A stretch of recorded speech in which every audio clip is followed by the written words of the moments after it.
आप देखिए बाजू मणिपुर में क्या हो रहा है, हजारों लोग मर रहे हैं, महिलाओं का रेप हो रहा है, सैकड़ों गाड़ियां जल गए, घर जल गए।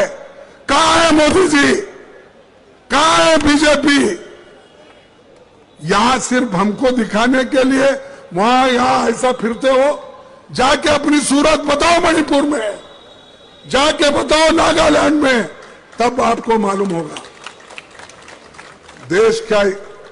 देश को एक रखने के लिए अगर कुर्बानी भी देना पड़ती है तो आपको देना पड़ेगा, क्योंकि आप में वो हिम्मत नहीं।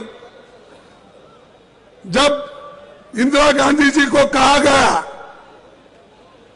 और इंदिरा गांधी जी भी ये जानती थी कि आज नहीं कल मुझे धोखा है, मेरे जान को खतरा है, फिर भी मैं डरने वाली नहीं है बोल के उन्होंने अपना आखिरी भाषण कहा था, यही कहा था। जाने का बाद उनके शरीर में 32 गोली डाल के उनको मार दिया। क्या कसूर था? क्या किसी के पैसे लूटे थे?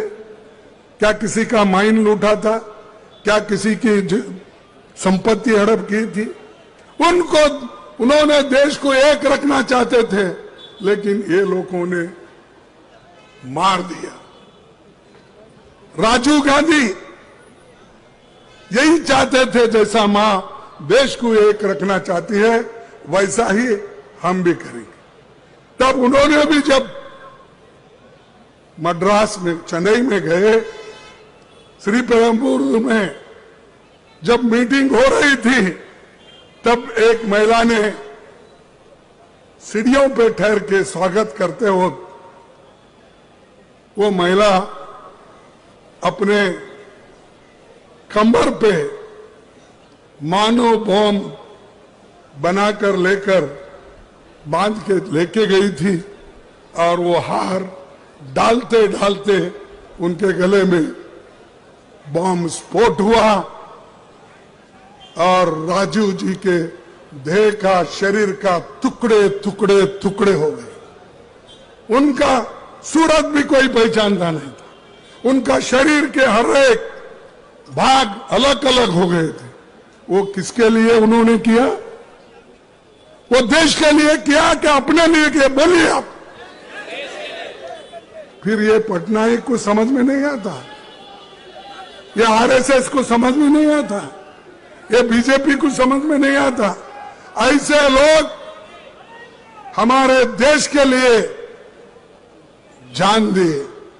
हम प्रेम से हुकूमत चलाए, एक दूसरे को गले लगा के हमने सरकार चलाई, और आज जो कुछ भी है वो कांग्रेस की वजह से है।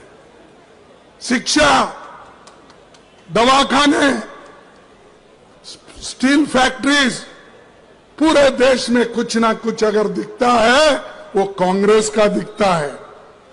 उनके क्या दिखते हैं? उनका कुछ नहीं। लोगों को लड़ाने के लिए चलो तुम लड़ते रहो, मैं मजा करता हूं बोल के वो लोग अपनी छवि बना लिए हैं। तो आपको सोचना है।